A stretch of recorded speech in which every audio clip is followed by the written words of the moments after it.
What's up, Matt? No, not much. I'm having a.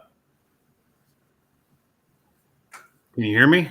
Yeah, Something I, changed on my screen. I hear you good. I'm having another busy day here over at Hampton Land, at the Hampton headquarters, which is my living room. Gotcha. Well, look we got a lot to peel back the onion on. Greg and I talked a little bit. This thing's always in flux. Welcome to This Week in Lumber with Matt Beamer from Hampton Lumber Sales. Great to have you again, Matt. I love the background. You got the fire going, everything. This feels very CNBC-ish, Greg. We're going to have a little fireside chat here today, aren't we? We are going to have one of those. Greg Riley from Sitka USA. We're ready to unpack this, peel back the onion. This is the only live show where we talk about what's happening in the commodity lumber business around North America. And you'll kind of get the real scoop from us, what we see and what we feel. So had a big thing planned today. A couple things got thrown curveballs. So West Fraser made an announcement today. They're going to 3 days a week production in the last. Is that true, or does anybody hear that? When you make $3 billion in a year, you want to make less lumber. So what is that? Am I getting that story correct or not? Did they go to 3 day weeks, or is that? Did I hear that wrong from somebody? I mean, at some of their sawmills, they're having trouble with both logs and rail cars. So it's not all their sawmills, but just a few. Just a few. Okay. But I mean, look at the pricing structure of Canadian logs in the Western, in BC and Alberta. They've gone to a market-based pricing approach over the last 10 years. That's true. The trade wars with America for the last 120 years. So that was the result of our last trade war and lawsuits flying back and forth. Was they decided to go to a market-based log supply deal with their mills in the West. I can't speak for the Eastern mills, but the Western mills have all changed. And so, now the beetle kill, you guys remember the beetle kill, right? I mean, it's not like I'm telling you something you don't know, but for people that are watching that don't know much about the lumber business, well, in British Columbia, they were devastated in the mid 2000s. About 17 years ago, there was a massive beetle kill, and it just destroyed their forests. That's true. On a scale you can't imagine. And I've saw it with my own eyes from an airplane at 40,000 feet, and you can't imagine how many miles and miles and miles and miles of uninterrupted red dead trees that there were up in British Columbia 17 years ago. And so now, here we are in 2022, they have fewer trees to pick from. And the trees that they had to pick from are further away from the sawmill, and they're more expensive. It's kind of a triple whammy against the British Columbia producers. It's one of the main reasons why the Western big mills like Canfor, Fraser, and now Interfor have gone and spent so much money on yellow pine assets. And they've also gone into Alberta and now even Eastern Canada with the Ecom purchase to find new ways to produce lumber and new areas to produce lumber from, not named British Columbia. So did they make less in BC year to date or more? Oh, they're making less every year that goes by. So far, year to date, it's more than last year, but that's skewed, Ashley, because of the Q2 COVID reductions prior year, right? Okay. I guess my question is, are they going to make more this year or less based on all this stumpage costs and everything? You talking about BC proper? BC proper. Yeah. My guess is less. They're going to make less. And I mean, the fact that they're making less lumber has been widely advertised and projected for a long period of time. That's true. So let's so I guess my question is, Greg, you and I were chatting a little bit before the show. This like, and Matt brought up a good point. This is also a stumpage thing because these rail car situations has been going on for 5-6 years now. Same time every year, there's the same problem.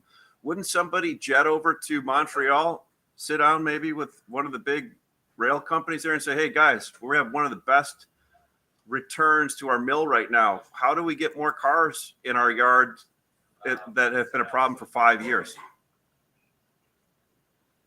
I mean, Is this I don't just know. an I mean, inefficiency based on of? politics lately, do you think the Canadian government actually cares?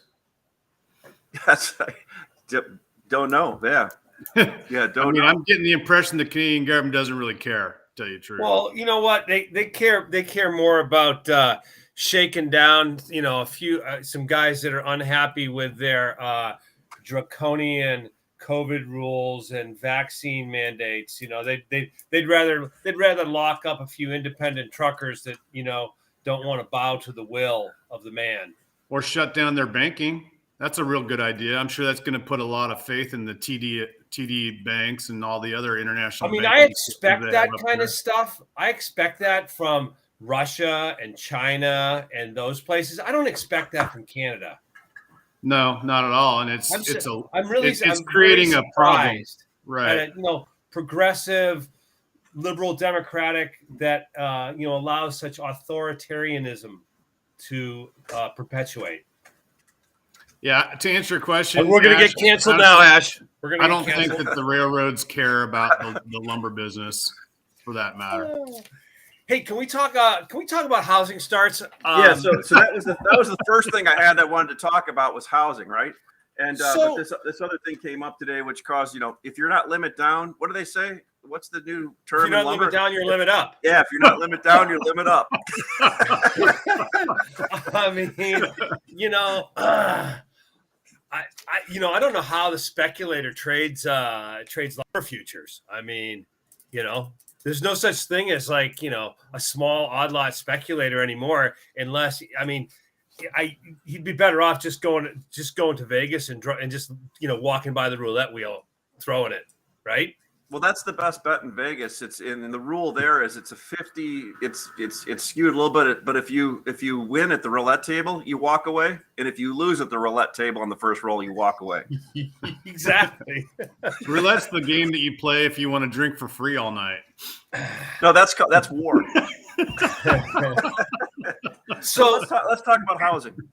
Housing starts came out last week, and it was kind of a poo-pooed number. I mean, the start number was down a little bit, and it was attributed to, hey, it was great weather in December, and there was winter in January, which always surprises me when winter comes in January.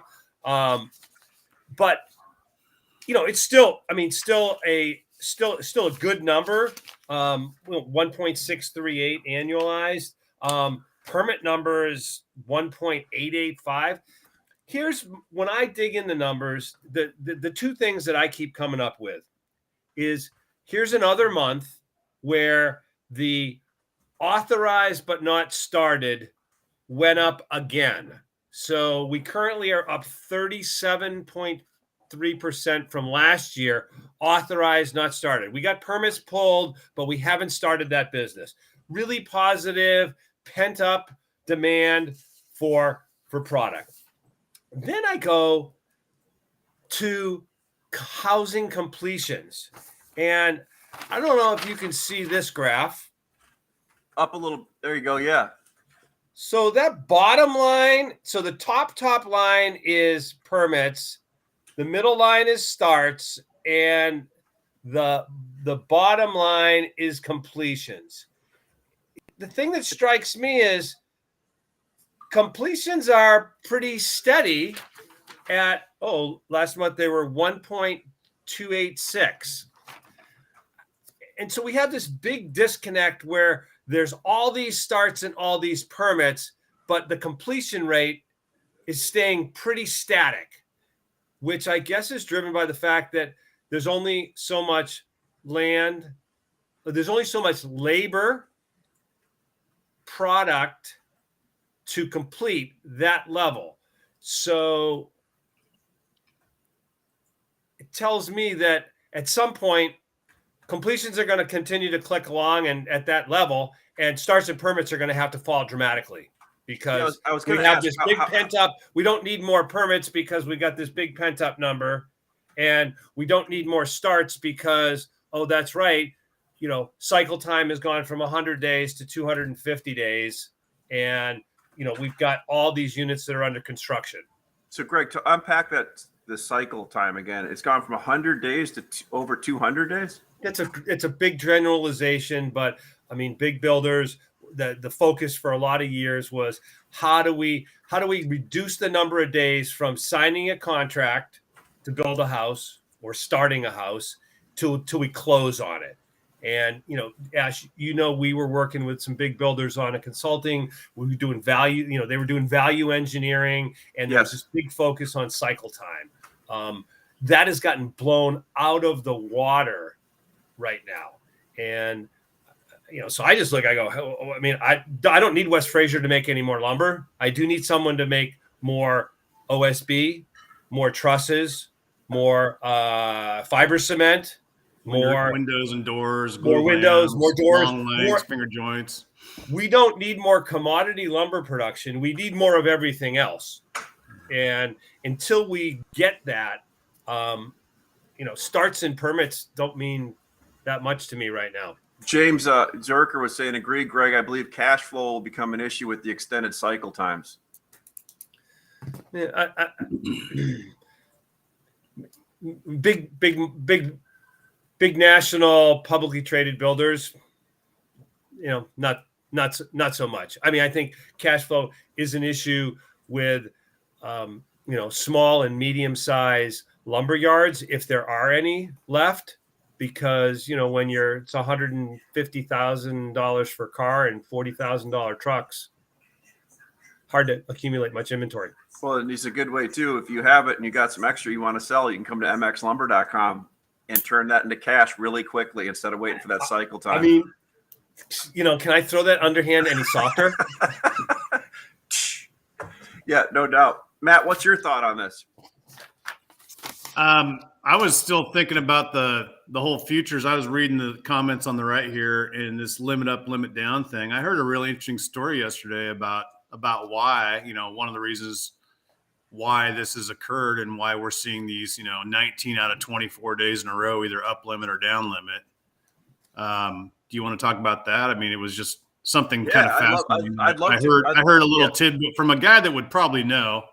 I think my source is pretty impeccable on this, but I heard one of the reasons why we have such low open interest in the futures board is because of lack of mill participation. Correct? Am I saying something revolutionary that you guys don't agree with? No. Absolutely. Okay. So one of the reasons why we have a lack of mill participation is because the CME itself called one of the big majors into Chicago for a meeting and chastised them last summer when the board was at like 1,500 and falling. When it went from 1,700 down to 400, they wanted to know how come they didn't buy back their positions, because they had sold the board because they liked the number for delivery, right? And the CME guys kind of were questioning why the industry wouldn't defend themselves. And I'm sitting there thinking to myself, what is this, like socialism? No, man, this is capitalism. They don't need to explain themselves. If they like the price at 1,700 and they wanted to sell 100 cars and they intended to deliver it to the board, that's all the defense of the industry they need to do. Why should they have to go to Chicago and explain that to some, accountant? I thought that was interesting. No wonder the mills don't want to mess around with it. They're just going to get harassed by the board themselves. Not good. Yeah, that's that's kind of water under the bridge, though. I mean, the fact that there's things that don't make sense in lumber futures is, been consistent over a number of years. I can just look back to most recently, when September and November were trading at $150 to $200 discounts to the next month. The fact that there was any mill that didn't, cover their short and roll to the next month. I mean, that was just, they just left money on the table. You picked some of that up, as a matter of fact, didn't you, Matt? I remember seeing you pick that up. They left it there and you just went in and went, thank you. Thank you. Hey, my thing is, if you want more mill participation in the futures contract, make it easier to deliver product from all regions and open it up to multiple species, right? And then we got a real deal to talk about. But if you're going to just limit it to British Columbia, well, British Columbia is a dying province. We're talking to your point is we're at that point now with, the declining production and, 3 mills that we need to open it up to, other regions. And and to Matt, to your point, I mean, hey, whether it's, whether you go back to, allow, Hemfer, why not? Everybody's, I mean, 20 years ago, Greg, if everybody somebody switches wanted, species anyhow. right. I mean, 20 years ago, if you delivered the contract and it was spruce, everybody expected spruce. If you shipped hemp fir or Doug fir, they'd freak out, right? These days, people are buying hemp fir and Doug fir and spruce interchangeably anyhow. So why wouldn't we figure that out as an industry and just change the rules on the contract to make it more usable? Right now, it's not a usable contract. It doesn't work the way it was intended. And that's why we have 2,400 open interests in a multi-billion-dollar industry. This is a very large industry that we're talking about right here, not a small little niche industry. This is a good chunk of American, heavy lifting machinery and lots of people on the ground, lots of hammer. This industry affects millions of people. We're up to 2,700 open interest, Matt. So come on. Matt, 2,700.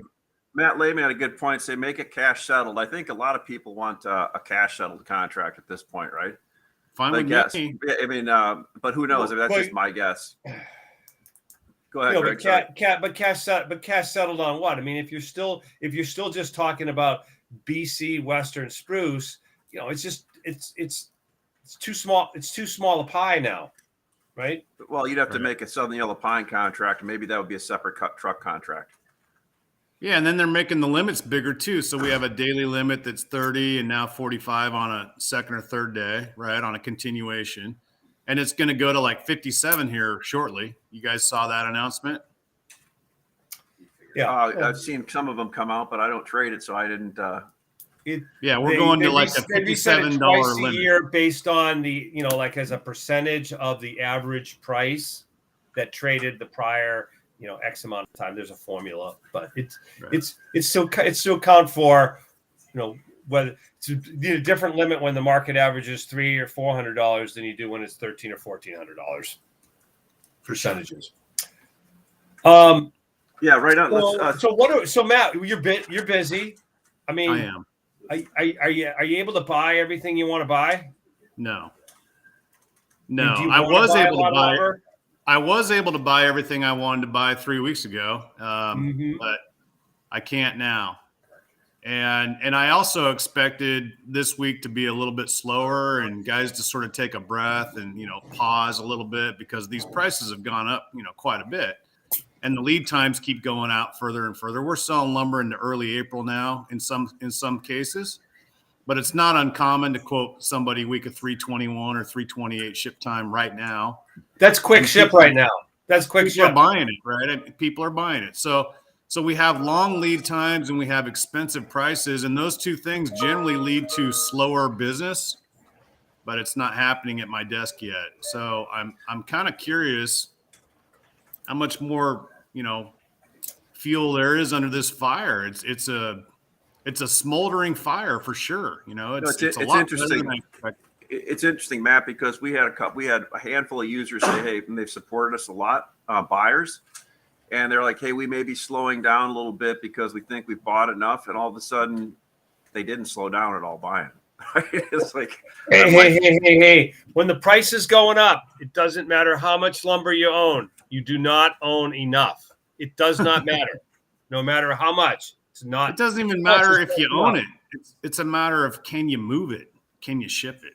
And that goes back to the other problem we've been talking about for 3 weeks, which is logistics. And that hasn't gotten any better either. So, yeah, I mean, it's a good market. So, Greg, logistics, Matt brought up a good point. We know what rail's going on because it's disrupting stuff. Trucking everywhere. I was waiting. So the question is, you can get a truck. It's just you have to pay for it, right? Yeah. And there's some lanes where that's even tough. But how is your stuff resolving, Greg, at some of your reloads? I mean, it's still a battle. I mean, there's some lanes that we've moved the rate up high enough where we've been able to we're attracting trucks. Some of the prices I feel are longer term unsustainable. So, one of my things is say, hey, and if I have to pay $2,500 for a truck that I used to pay $800 or $1,000, that's going to totally change the whole dynamic of how I distribute lumber in wherever that particular lane is. And I need to get a handle on that. Because the one thing we know is, you move the rates up and they come down a lot slower. That's for sure. So I just see a big hangover, when the backlog of open orders that, people are screaming for, and I'm paying, what I consider ridiculous prices. How when I go on the current mill price and say, hey, it's going to cost me $2,500 to go that place, I mean, that's almost $100 1,000.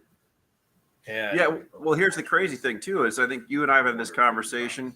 People call and ask us for loads that we're working on getting trucks in that are due this week or due last week, but they're not angry about it because everybody's having the same problem, right? And they're just like, hey, can you get this when you can? I mean, they want to. For the most part, they're not angry. For the most part, I mean, there's some angry people too.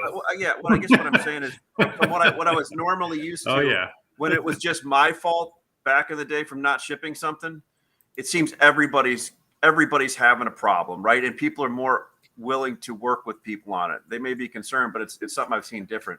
Matt Lehman asked Greg, what is the average rate per mile? What do you see, Nick, on the rate per mile? Average about 370. Nick's saying four. It depends on the lane, but it's there's I'm paying $3 on lanes that I used to pay $1.25 on. I'm paying $4 on lanes I used to pay $1.50 on. Yeah. Is that inflation? Or is it? I thought it was transitory. Yeah. No. Hey, well, and then just as flip side, we're so focused on supply side, supply chain, all that. I did see today that mortgage applications hit the lowest level since December of 2019. The 30-year mortgage rate now is just popped up over 4%, and I'm just wondering, and in addition to that, we saw Case-Shiller came out yesterday with last year's home price increase of 18 point something percent. And that was on top of a double-digit increase in 2020. So, you've got this confluence of factors where you have home prices have gone up a lot. You have mortgage rates now have gone up a lot. And you have prices of the materials to build new homes having gone up a lot. What goes down first? Good question, man. Well, people's willingness to spend the money will go down first, right? Yeah. I think you're going to see a slowdown in home sales and price appreciation as we get into Q2 and Q3. And the more that mortgage rates go up, the more that's going to happen. And potential buyer's remorse when you paid for a second home in a vacation spot and COVID's over and you're going back to work now and still paying on that 10 people bid on, and you won the bid on it. Yeah. So I will tell you this: the COVID thing, I got to tell you, Chicago is pretty amazing. I thought my train's full today almost. There's a ton of people downtown, and this office building, the CME or the Chicago Board of Trade, is probably 30% capacity now again, which is, I wouldn't have believed that a month ago. But people are kind of, in my opinion, they want to get back to work at some places, right?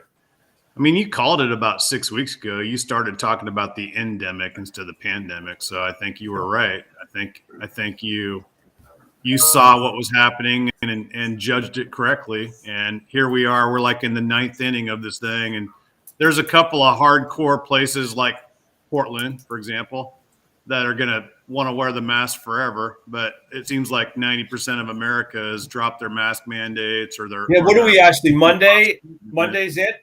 28th Yeah. For all the buildings except on public transportation and in schools, you still got to mask up, or in a medical environment is what I heard, right? So, but the 28th, they're I dropping mean, when it. are we gonna unmask the kids, man? You know, come on. Yeah, Come no, I on. hear, but I the great This thing is is criminal. This is criminal doing that to the we don't kids. Come we on, what do about not the have kids? we don't have to wear a mask to the St. Patrick's Day parade now. And boy, will that be a great time. What about when you're on the train? Do you have to wear a mask on the train? Absolutely, yeah, you have to. Yeah, so, and I don't know. I mean, that's a federal deal, so that could take 10 years to reverse that, right? Well, you know, there is this thing. It's called freedom, and apparently, you know, it's spreading. So if you decide to take your mask off, you know, go for it, buddy. You think that little blue thing's going to solve your problems? Nah, probably Yeah, not. no. So it's, I mean, everybody's been pretty good though, but the one cool thing is people are starting to come back into the offices, and man, does that feel good, right? I'll tell you what, Ash, I'm going to do a public shout out but I did last week. I was in the office when we did the call, remember? Yeah, yeah. And I've been purposely going into the office like 3 times a week, just to sort of get back into what I call normal. You know, I'm working from my living room is nice. It's comfortable, but I don't want to work here. I don't want my house to be my office. I mean, I felt the same doesn't way. work for me, right? Yeah. So I highly encourage all of you, if you have the ability to go back into your corporate offices, take it. You know, even if it's just for 1 or 2 days a week, just you're gonna remind yourself of what it's like to have a normal life, and we need to go back to normal living. I mean, we've had plenty of abnormal crap going on for the last 2 years, and honestly, I'm tired of it, and so is everybody else, right? So I'm just saying. So if you think about since COVID, the lumber, our industry, our business has been as boom as it ever could possibly be. I mean, you know, there's nobody that's been in the business for more than, you know, 2 or 3 years that doesn't shake their head at, you know, I mean, the first time lumber got to $1,000 and just everything that's happened. So does this mean that the end of COVID is the end of the lumber industry boom? Wow, that's a good point. I don't know. I mean, it certainly started it. I'm just, Well, I should say that. I'm just asking the question. That in the world, and the most money we've ever printed since the history of the United States. I mean, caused a little bit of that.